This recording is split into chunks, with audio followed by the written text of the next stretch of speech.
Dízimos e primícias. Entenda, dízimo não é dinheiro. Nunca foi. Deixe que a própria Bíblia te ensine o que são dízimos e primícias e como você deve entregar isso para Deus de maneira que seja totalmente aceitável para uma verdadeira edificação da igreja. A sua entrega de dízimos para Deus, segundo a revelação do Espírito Santo pelas Escrituras, é a santidade da sua vida e também da vida de outros irmãos sendo ministradas para Deus.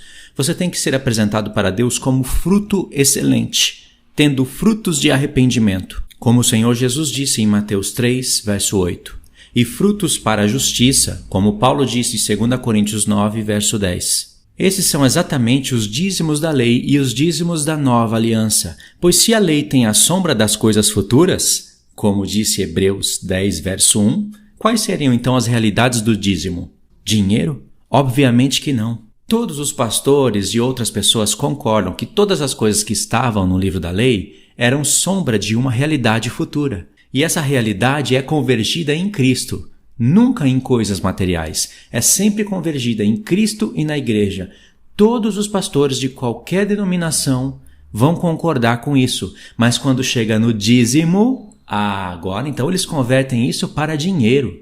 E os gafanhotos para demônios. É bem conveniente que se você não der o seu dízimo, vai vir os gafanhotos, que são os demônios, e devorar a sua renda. Quem não enxerga que isso é uma avareza e que isso é uma coisa contraditória e que jamais passou no coração de Deus, ainda está cego espiritualmente. O apóstolo Paulo entendia muito bem as realidades das primícias. Ele sabia que dízimos e primícias são as mesmas coisas e que isso era referente ao corpo do Senhor. É exatamente dessa revelação que o apóstolo Paulo ministra os frutos do Espírito Santo para a igreja, como está em Gálatas 5, dos versos 16 ao 26.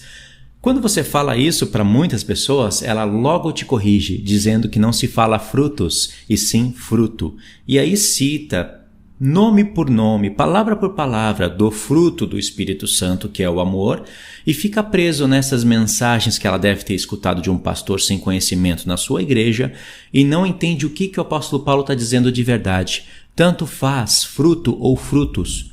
Basta você entender que o apóstolo Paulo está falando de primícias, de colheitas. Se você é retirado da terra como primícias, como colheitas para Deus, você vai manifestar as obras do Espírito Santo. E é no plural. Não importa se está no singular ou no plural, importa você entender a revelação do texto e não ficar apenas repetindo o texto. É por isso mesmo que o Senhor compara tanto o seu povo como os frutos da terra, como as primícias. Você vai ler isso em vários textos onde Deus compara o seu povo como frutos excelentes, como frutos da videira, frutos da figueira, frutos da oliveira, frutos bons. De toda essa colheita, os primeiros frutos seriam para Deus e sendo entregue em forma de dízimos. Esse assunto ele é extraído da lei, dos profetas e é colocado na nova aliança inteira. Paulo fala disso, Tiago fala disso, o Apocalipse fala muito claramente sobre isso. O homem que converte dízimos em dinheiro ainda não está em contato com a verdade de Deus nesse ponto. Um homem que após ter recebido essas informações e ter sido confrontado pela verdade e continua recebendo dinheiro em forma de dízimos e ensinando isso para a igreja, terá que dar contas disso no tribunal de Cristo. Você pode contribuir voluntariamente e deve fazê-lo. E pode fazer quantas vezes desejar, conforme Deus tem te abençoado. Isso é com a sua consciência, irmão. Mas não pode dar dízimos em forma de dinheiro para constituição alguma. Deixe de ser escravo de homens para se tornar escravo de Deus. Deus não leva em conta o tempo da ignorância. O que você fez com o seu dinheiro suado quando não sabia disso, Deus viu seu coração e recebeu, ainda que não sendo entregue de conformidade com a sua palavra. Porque o nosso Deus é justo em todas as coisas. Mas após você ter tido contato com o entendimento, com a palavra da verdade, e continua dando dinheiro em forma de dízimos, ou em dízimos em forma de dinheiro em troca de alguma bênção, esse dinheiro já não servirá para nada, a não ser para encher os bolsos dos pastores sem entendimento, em cujo coração mora a avareza. Não pense em seu coração o seguinte: agora eu sei da verdade, não preciso mais dar o dízimo para ninguém. Cada um que trabalhe e tenha o seu próprio dinheiro. Esse pensamento não é bíblico, nem procede da verdade e tem um tom de avareza. Não é esse o tipo de libertação que eu estou querendo que você procure. Também não pense em seu coração o seguinte: graças a Deus eu não dou o dízimo para ninguém, já me libertei disso faz tempo.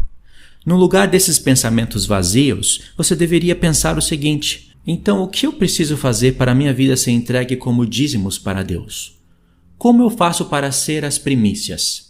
E você vai começar a buscar o assunto na palavra de Deus. Dízimos, primícias, colheitas. Você vai se encontrar com as festas de Deus, com os tempos determinados, com a pregação do Evangelho, com coisas que diz respeito à santidade. E então você vai compreender o que você deve fazer para a sua vida e para a vida dos seus irmãos serem entregues como primícias para Deus.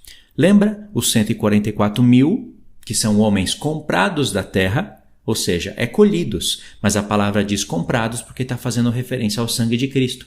Mas eles são primícias, retiradas da terra. Homens em cuja boca não se achou dolo, porque Deus perdoou seus pecados. Homens que não são contaminados com mulheres. Mulheres não contaminam homens, a não ser que seja sexo ilícito, fornicações. Mas uma mulher não contamina o homem. Eles não são contaminados com nações, com igrejas. Essa é a revelação da palavra e tem textos nos profetas falando sobre isso. Eles cantam um cântico que ninguém pode aprender. Esse cântico que eles cantam é justamente o cântico dos vencedores que se encontra em Apocalipse 15. Aliás, eu já fiz vídeos também sobre esse ponto, sobre o cântico de Moisés e o cântico do Cordeiro. Vou deixar os links para vocês na descrição. Esses 144.000 é o povo mais excelente da terra, porque é primícias. Não tem primícias judeus e primícias gentios, como se fosse primeiro a igreja e depois sobrasse gentios ou judeus. Judeus e gentios juntos, unidos, formam todo o povo de Deus e serão colhidos como primícias para Deus. Será o povo mais excelente da terra porque terão seus corpos glorificados.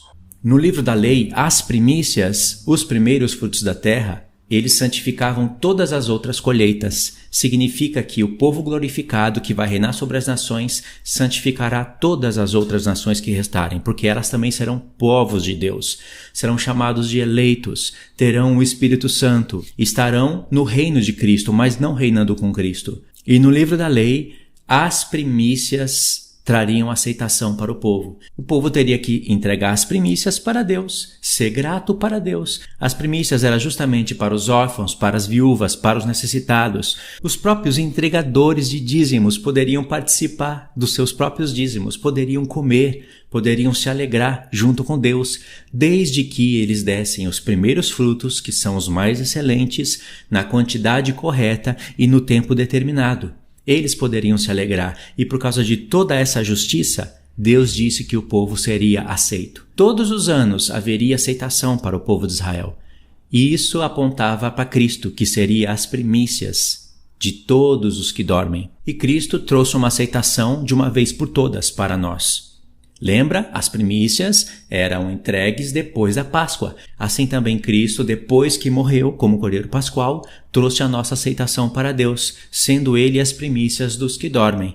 E o apóstolo Paulo explica isso em 1 Coríntios 15, dos versos 20 ao 23, antes de falar do arrebatamento da igreja. Em 1 Coríntios 15, a partir do verso 50, ele está seguindo uma linha das festas. Olha o que o apóstolo Paulo disse para Timóteo em relação a essas coisas.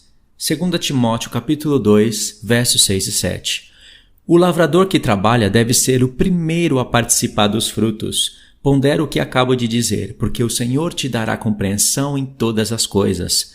Existe um contexto para esse texto, mas só esse texto, sendo bem explicado, já dá para você entender. O que você acha que o apóstolo Paulo está dizendo para Timóteo? Ele está falando aqui de colheitas, de primícias, de dízimos.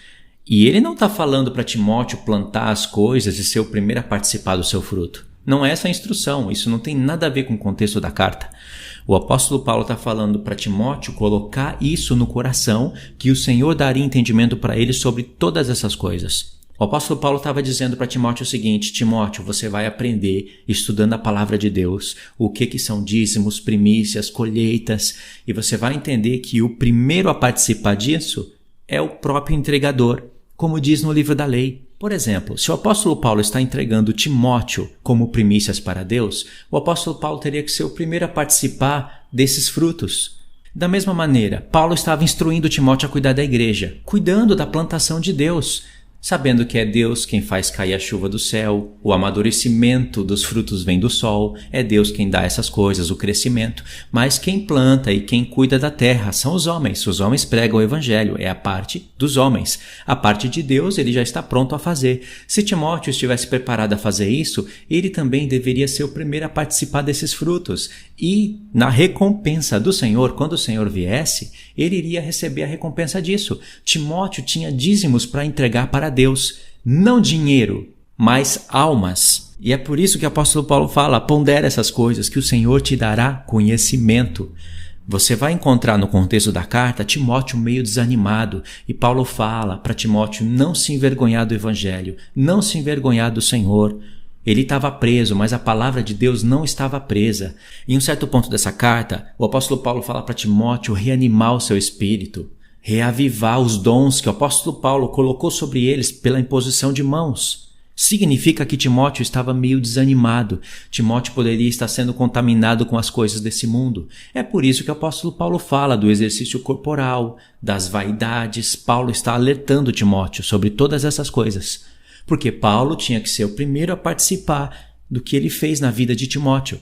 Timóteo foi o homem mais elogiado por todas as igrejas e mais elogiado pelo apóstolo Paulo. Tudo isso que eu acabei de falar para vocês está contido nessa carta e nesse contexto aqui. O lavrador que trabalha deve ser o primeiro a participar dos frutos. Pondera o que acabo de dizer, porque o Senhor te dará compreensão em todas as coisas.